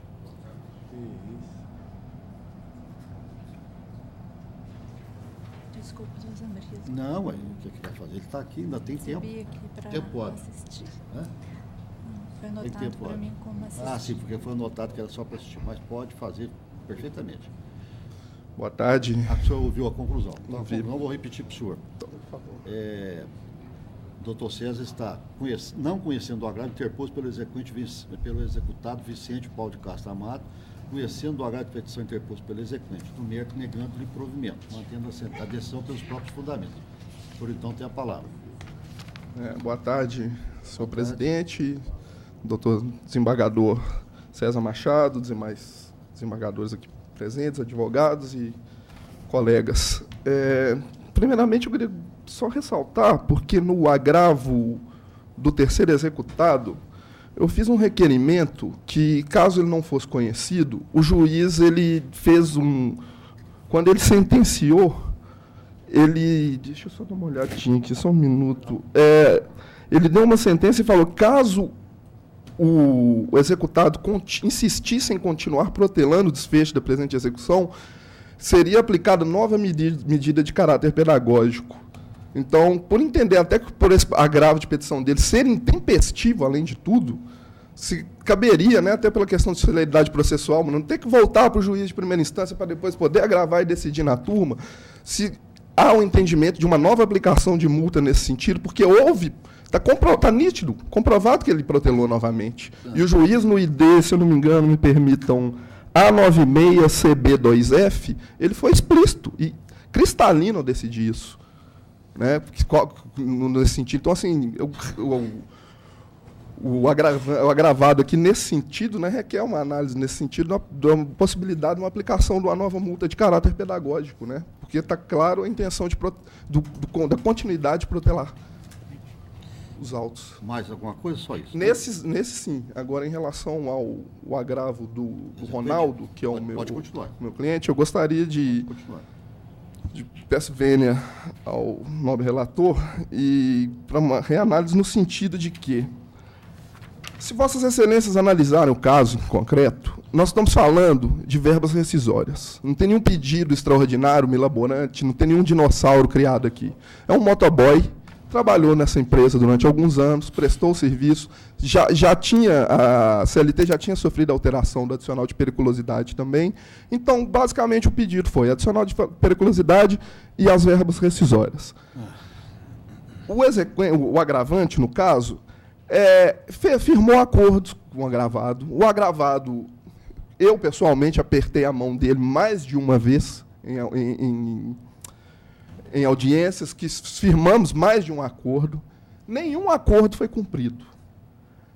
Aconteceu várias tentativas, né, de satisfazer o crédito do reclamante foram feitas, nenhuma obteve sucesso, até que, então, 2 imóveis do agravado foram sofrendo constrição judicial.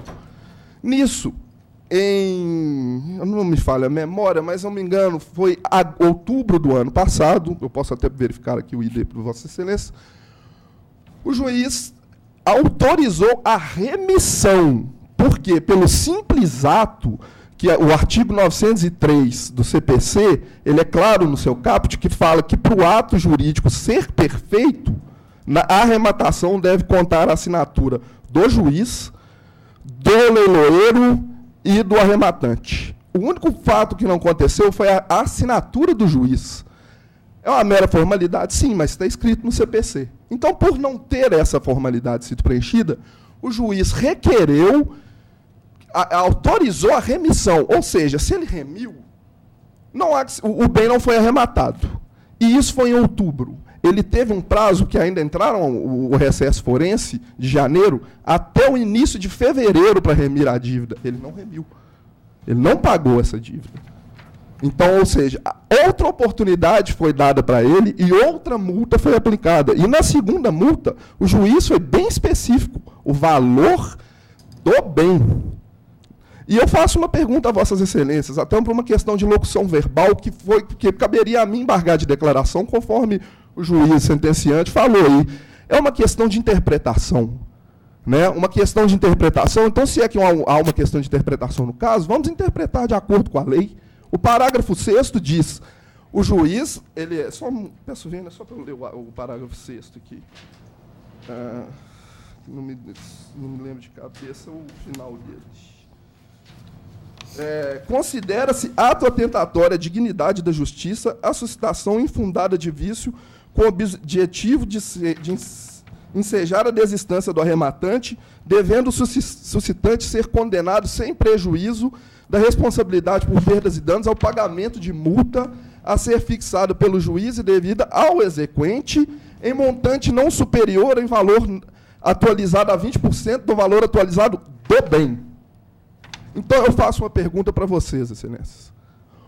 O valor do bem arrematado, a locução verbal, igual está aí, o valor do bem arrematado é igual ou diferente ao valor da arrematação do bem? Então, se cabe divergência, conforme o próprio juiz sentenciante disse no seu despacho, que a divergência seja aplicada de acordo com a lei. E a lei é clara, é cristalina, aplica-se em cima do valor atualizado do bem. Então, que seja, com toda a devida vênia, o ministro relator, o desembargador relator, perdão, é um elogio, né? Quem sabe uma previsão? Premonição. Uma premonição. Então, peço vênia e peço que seja reconsiderado em função da análise e em função da aplicação da lei. Ok? Muito obrigado, uma boa tarde. Por nada, senhor, desculpa aí o que foi anotado para ela, que seria só mas houve tempo suficiente. Você tem alguma observação, não? Essa aqui é uma hipótese que o exequente, aparentemente, ele teve um prejuízo com a demora, mas no fim ele foi recompensado e muito, né? Porque a multa, nós estamos discutindo aqui, que é a discussão do doutor, se é a multa de 20% sobre a avaliação, que foi 300 e poucos mil, ou a avaliação, ou uma multa sobre o valor da arrematação. Então, nós estamos nessa discussão, né? Como o despacho fala valor atualizado do bem arrematado, eu compreendi aqui que seria do benefício direto à execução, né? Que é sobre o valor da arrematação e não da avaliação. E a discussão é essa, né? Mas Vossa Excelência pode verificar que no segundo despacho ele fala do valor do bem. Né? No embargos de declaração que eu fiz no segundo, que houve uma outra... mas no começo ele já colocou... Mas houve uma no segundo, uma de 20% e uma de 5%. A de 5% ele é bem cristalino, do bem. Então, por isso que ele bateu só por 5%. Então, um é 20, outro é 5%, então por isso que ele deve ter. Mas tudo bem. Ele fez o acordo, teve multa sobre não cumprimento, depois multa de novo, no fim o valor que era X deve estar recebendo umas 5 vezes mais. É a sorte, né? Com a devida vênia, excelência, eu ainda não tive o prazer de julgar um processo igual Vossas Excelências, quem sabe no futuro, e assim apenas de participar desses combativos debates que a gente tem, que sempre são instrutivos, mas pela vivência que eu tenho com Vossas Excelências, eu não creio que nenhum juiz sai de manhã de casa e acorda e fala, hoje eu vou aplicar uma multa. Eu quero aplicar uma multa. As multas são em caráter pedagógico, né? E é por isso que o judiciário tem que ser ferrenho e tem que mostrar para essas pessoas que tiveram a oportunidade de fazer as coisas e não cumpriram com o devido processo legal, e mostrar e fazer que sejam cumprida a lei, né? Muito obrigado. Pois não. Doutor Marcelo? Estou acompanhando o relato. Eu também estou acompanhando, só lembrando também o seguinte, que o juiz pode, a qualquer momento, aumentar ou diminuir a pena de acordo com a consciência dele, se ele achar que ela foi excessiva ou foi muito pouco pequena. Entendeu? Tem isso também. Nós podemos, aplica a multa, mas a lei fala, se aplica a multa, mas o juiz pode, a qualquer momento, majorá-la ou minorá-la de acordo com o que ele entender, porque às vezes ela fica muito excessiva. Às vezes a gente pode acontecer de aplicar uma multa diária sem limitar, por exemplo, daqui a pouco ela vira uma bola de neve, a gente pode limitar. Né? Então eu acho que também que já está bastante razoável, com devida vênia, e estou acompanhando o relator. Pois obrigado, uma boa tarde. Uma boa tarde. Próximo. Doutor Jorge Berg. Põe a capa e vem aqui trabalhar. Senta aqui, doutor. Cá, ué. Cá. Próximo. Do doutor César, não. Doutor César já acabou e está tudo resolvido também. O número 5 da pauta está... Tá em, mas quem? 5, mas quem que tem o 5? Tem um que ele já tirou. Observação do senhor. E o 5? do doutor Marcelo. Ah, tem alguns para a gente... Não, é só um. É só um agora. Eu coloquei para debater, eu nem coloquei como divergência, não, só para entendi, eu acho debater aqui. Que não é conveniente a gente definir, não. Questão de jornada excessiva da indenização por danos morais. E a gente já tem dado mandando pagar, né? Estava pendente, já foi E o Ministério Público tem entrado com ações aí contra as empresas com negócio de dano, como é que é dano por abuso, não sei o quê. E eu acho que a gente devia manter esse entendimento nosso aqui de que paga as horas extras e fica só nisso. O que eu achei, Excelência, nesse caso aqui, a pessoa trabalha das 8 da manhã às 10 da noite. Ele só trabalha e dorme. Então, me pareceu, e assim, nessa linha, né? Tem tanta coisa, se a gente for perceber, tem tanta coisa com menor significado que a gente apena com dano moral. Agora a pessoa fica exclusiva, ele não consegue. A gente vê que hoje nós estamos vivendo numa sociedade de informação, do conhecimento. Ele está sendo aleijado disso tudo. Hoje tem faculdades à distância, quantos cursos em EAD, ou qualquer outra recreação que ele pode ter em qualquer lugar com esses telefones hoje, com velocidade rápida. Agora, ele só consegue na vida trabalhar. Não faz mais nada na vida. Então, me pareceu que é como vou dizer assim, a empresa está ocupando ele, enfim, todo o tempo. É uma invasão muito grande, tamanha, no dia a dia da pessoa. César, eu só acho o seguinte, que normalmente o motorista de caminhão, ele já viaja, ele já entra, aliás, eles gostam disso, né? Quer dizer, o motorista, ele já opta por ser um motorista de viagem, por exemplo, ele gosta de viajar, de estar na estrada. Já houve até o quê? O caminhão tem até uma cama para ele dormir. Isso, tem até uma então, mas eu acho que são circunstâncias diferentes. Não sei o quê, uma série da Globo e tal. Eu acho que são exaltando coisas diferentes. Ontem foi uma senhora advogada de um outro processo contando uma história muito parecida. Vai chegar aqui, não sei, acho que é a doutora Neymar, que é o relator. Naquele caso de ontem, ele trabalhava das 5h30 da manhã, 4h30, 5h30, não me lembro agora, até as 9 da noite. O que ele faz na vida? É o trabalho. Que hora? É dia e noite, né? Agora, então, eu acho, por exemplo, a gente abrir uma exceção, que eu acho até que o melhor seria, opinaria, por exemplo, da gente mandar oficial no Ministério Público em função desse excesso de jornada que não acontece. Que a lei traz as justificativas legais para existir. Está acontecendo com outras pessoas, eu acho até, aí sim, oficial Ministério Público, o Ministério Público tomar lá as providências que achar que deva tomar, punir a empresa, dano coletivo, etc, etc. Mas para a gente abrir uma porta aqui, porque a gente, motorista de caminhão, praticamente quase todos eles têm essa jornada excessiva, não é? E lá a jurisprudência do TST está sendo uma jurisprudência consistente lá. TST, tá vendo, tô achando. Porque ele se afasta de todo o convívio. Não, eu entendo perfeitamente, eu acho que, né? Agora, só acho que como a gente tem a jurisprudência nossa sempre no sentido de não deferir nesse caso, tudo bem, manter. Agora, eu acho que nós devíamos, sim, a sugestão é que oficiasse o Ministério Público, enviasse cópia para o Ministério Público, para que o Ministério Público, então, tomasse as providências.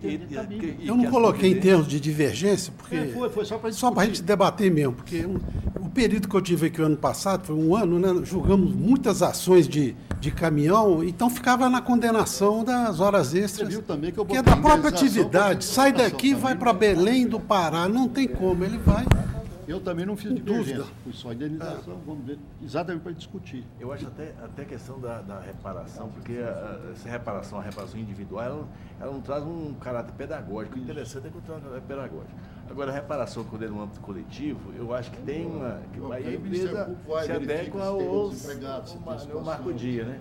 Quero ver a empresa que tem 30 motoristas, vem 2, 3 aqui da justiça. Então, mas aí que tem. Então, mas aí, assim, com toda a vênia, aí a gente vai, aparentemente, um paradoxo, né? Porque se não tem o individual, vai ter o coletivo.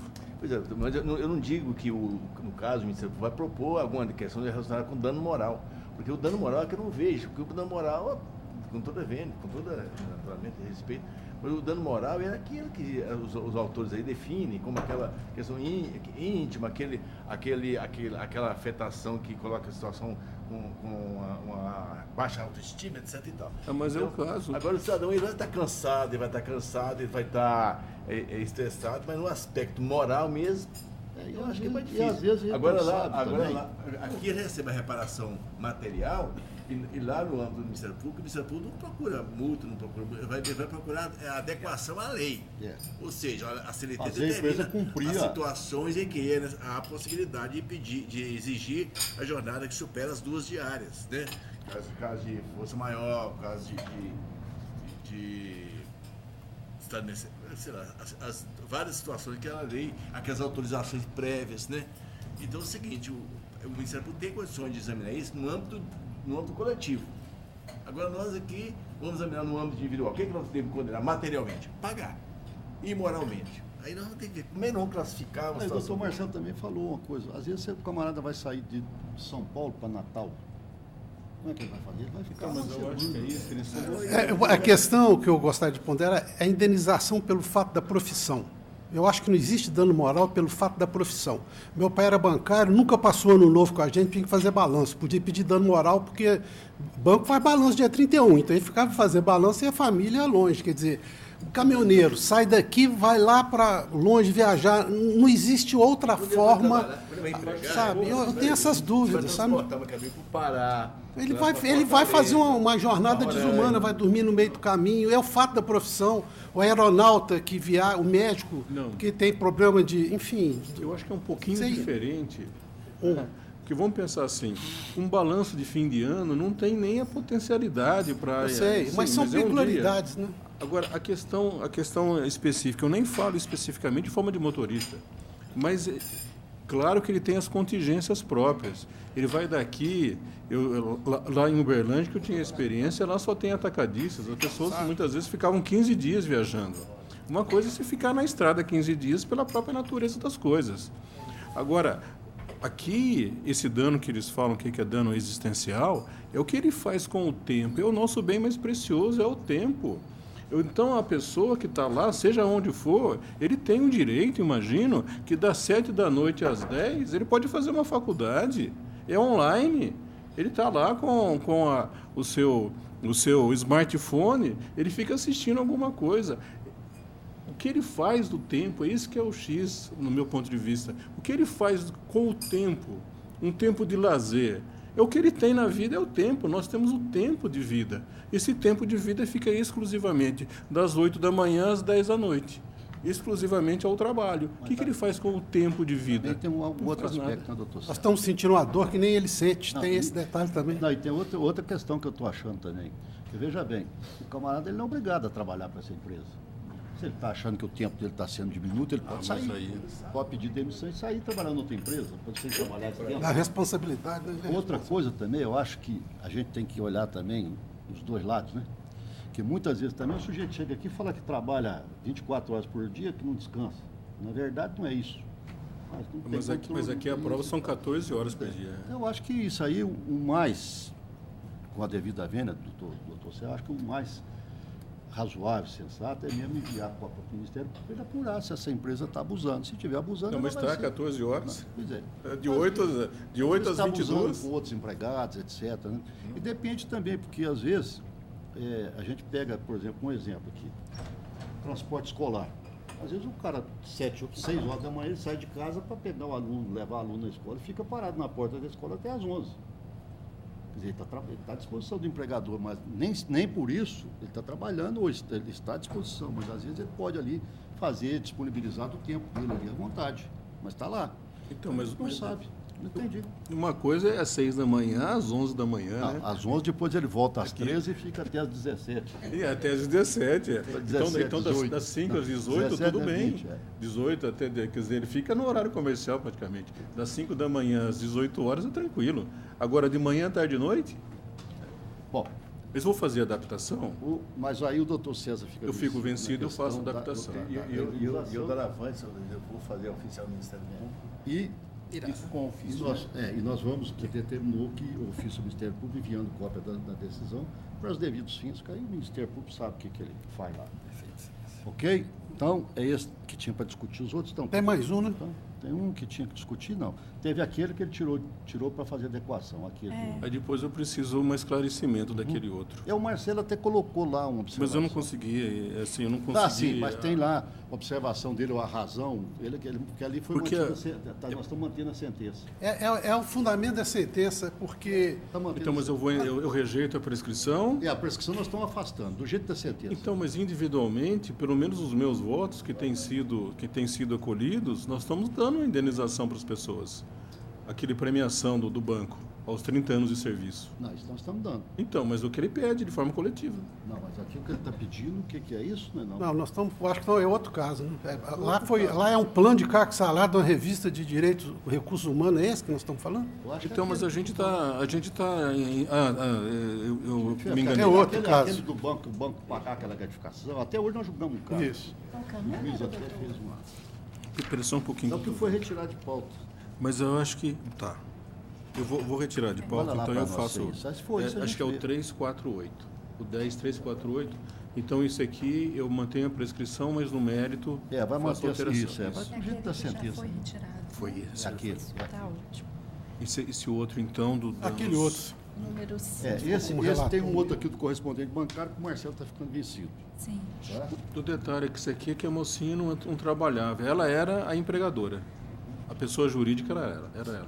De qualquer forma, aqui a gente não tem dado isso aqui também, então o doutor Marcelo fica vencido isso aí. Mais algum? Não, o adiado não houve alteração no voto, né, doutor? O adiado que o senhor pediu vista? O 10.111, um do Sindicato dos Auxiliares de Administração do Colégio Losango.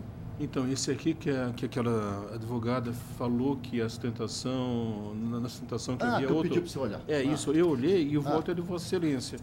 E, aparentemente, pelo que eu li aqui, no voto saiu que a condenação seria dos empregados cujas fichas de inscrição tenham sido anexadas aos autos. Então, deferiu com essa condicionante. Foi igual ao meu voto. Então tá certo. Então não tem essa diferença. Porque aí eu falo aqui, às vezes falo aqui, a gente fica na dúvida. Sim, mas eu olhei. Ele falou, vamos examinar. Isso. Aí eu fui, eu imprimi aqui. Então tá certo.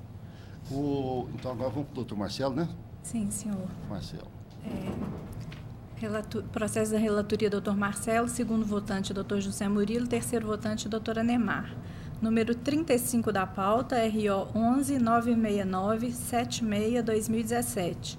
Inscrito Dr. Tiago Luiz Coelho da Rocha Musi, pelo reclamante, que é o recorrido. Banco Santander e Rômulo, né? Sim. Banco Santander e Rômulo. Doutor Marcelo, conclusão.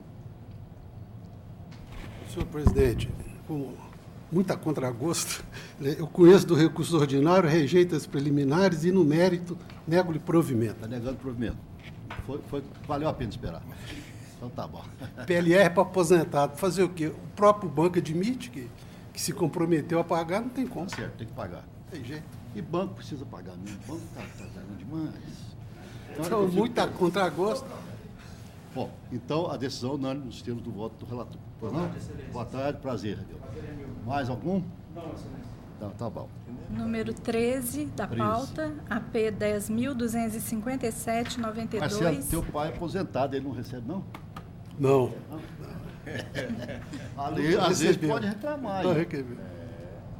Inscrita a doutora Tamara. Doutora Tamara Santos Pena Magalhães. Às vezes o banco fala, não, como o pessoal ajudou em outras épocas e tal. Na época era tanto. Os bancos antigos pagavam... Esses bancos, então, estaduais... É. Uma caixa não pagava alimentação com... Uma coisa maluca. Qual que é esse aí? É o Aí, 13 Manuel. da pauta. Rosa A doutora está pela agravada. Pela agravada? Rosanlog. Logística. Doutor Marcelo, a conclusão. Esse é o 13, né? Sim, senhor. Senhor presidente, esse processo muito peculiar. Eu estou chamando feita a ordem para determinar o retorno dos autos, para que seja designada a nova audiência de instrução, prosseguindo-se nos trâmites regulares, conforme se entender de direito, no termos da fundamentação. Isso é o seguinte... Eu estou vendo aqui. Foi apresentado um acordo, havia um processo nesse juízo de projeto piloto, né, da Belo Horizonte Refrigerantes. O juízo da execução começou a oficiar para saber que fase que se estava, e vários despachos foram proferidos. De repente, não é o exequente, né, o futuro exequente faz uma petição pedindo prosseguimento da execução e não tem título, não tem acordo homologado, não tem nada. Então, não existe título executivo. E ninguém se apercebeu disso, que não tem título executivo. Você já viu isso? Não. Só chegou a ver. Ninguém... Porque realmente inclusive, não foi homologado, né? Não foi acordo homologado, porque, na realidade, para consertar um problema do PJE de andamento, colocou assim, sentença, para consertar fluxo processual. Mas não tem sentença, tem lá um despacho. Eu estou aqui colocando em sentença para consertar o fluxo processual. Alguém interpretou aquilo que tinha um acordo homologado, ou seja, a própria juíza não viu isso, pois eu estou pagando a língua. PJE, olha o negócio do PJE. A prova é um pouquinho diferente. Eu falei assim, dependendo do que eu vou falar, eu vou pagar a língua. Mas ninguém viu. Ninguém viu, a juíza não viu. Agora, PJE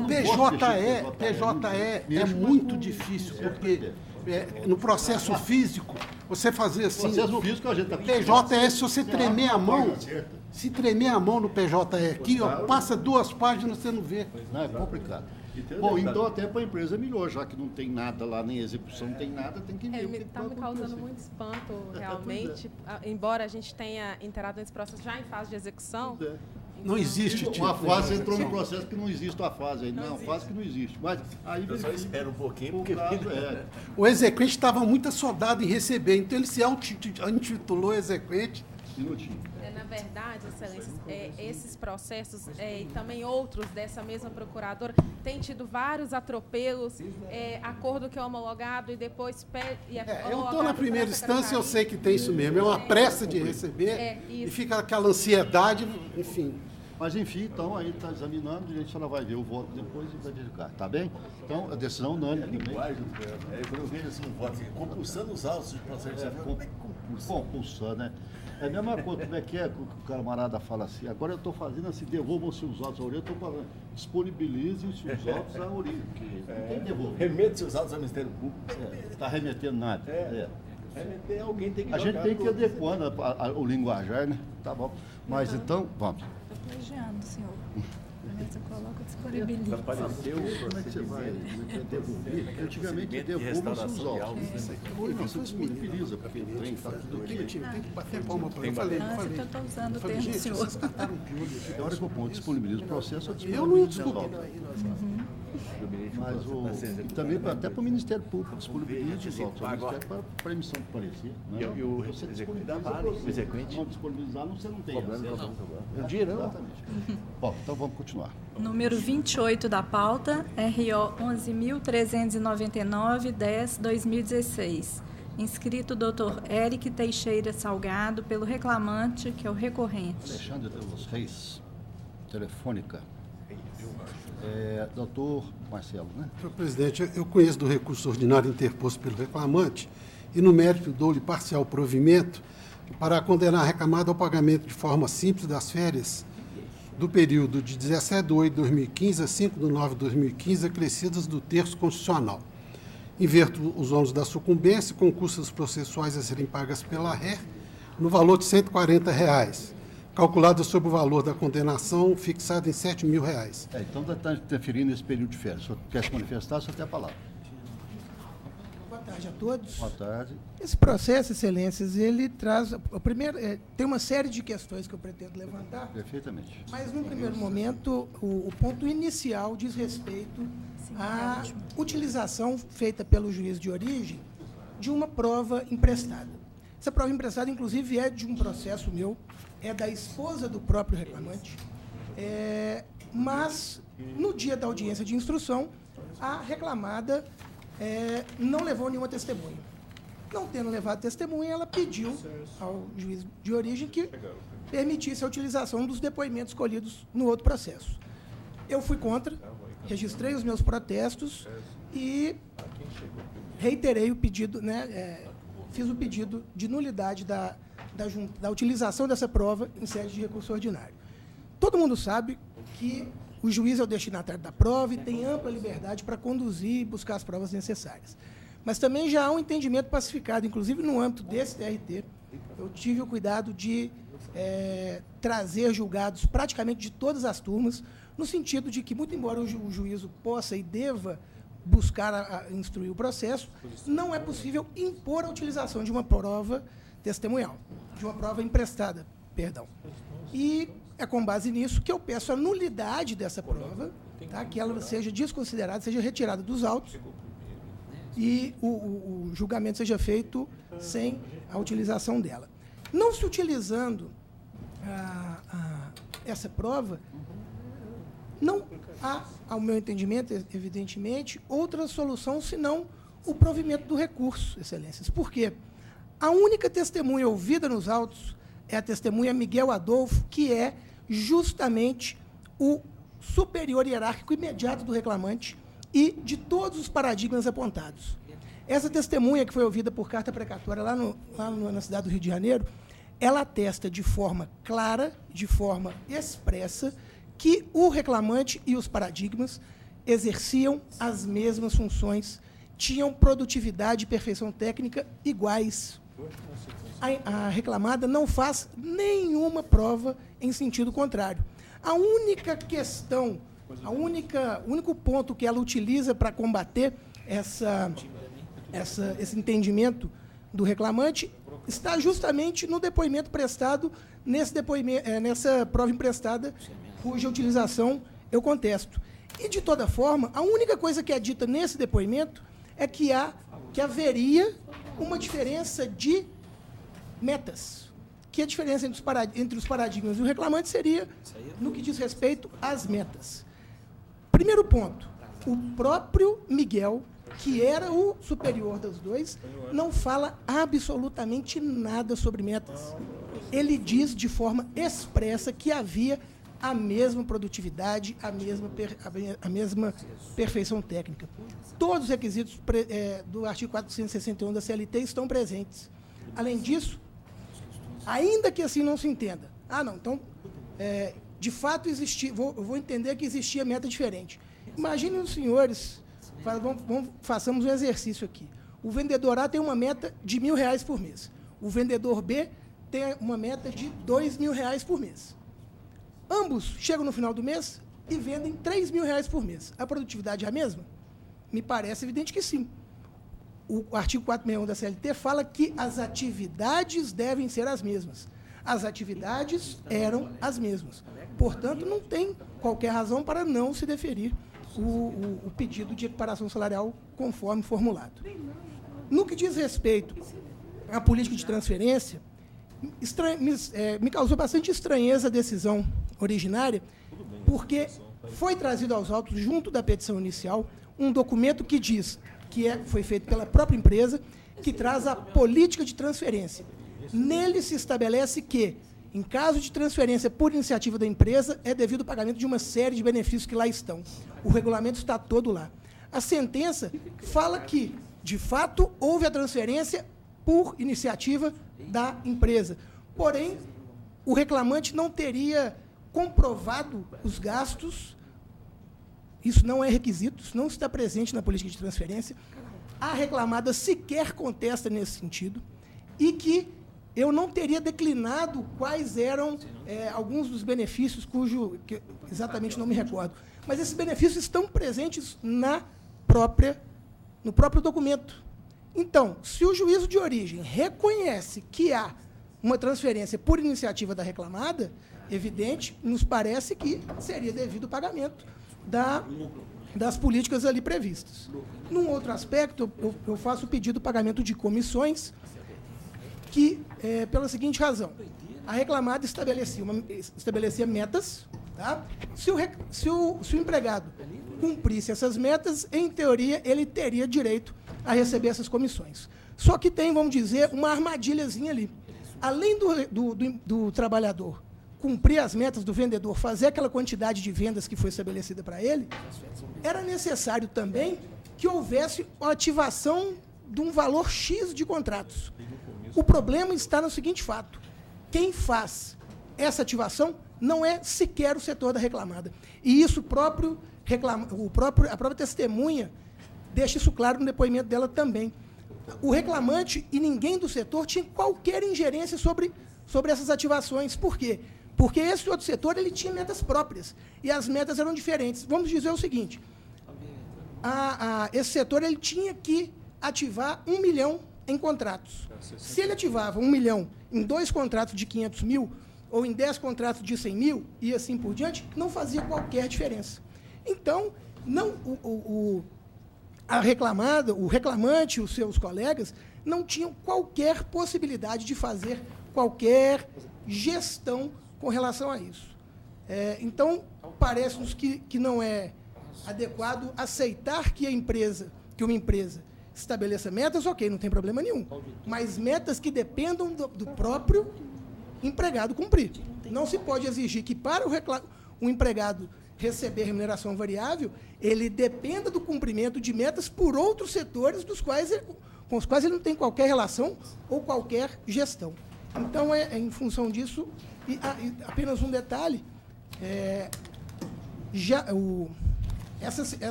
o depoimento que foi juntado aos autos, como eu disse, é da esposa do reclamante, já está transitado em julgado e foi completamente procedente. Tá? Então, em razão disso, excelência, que eu peço a reconsideração da proposta de voto.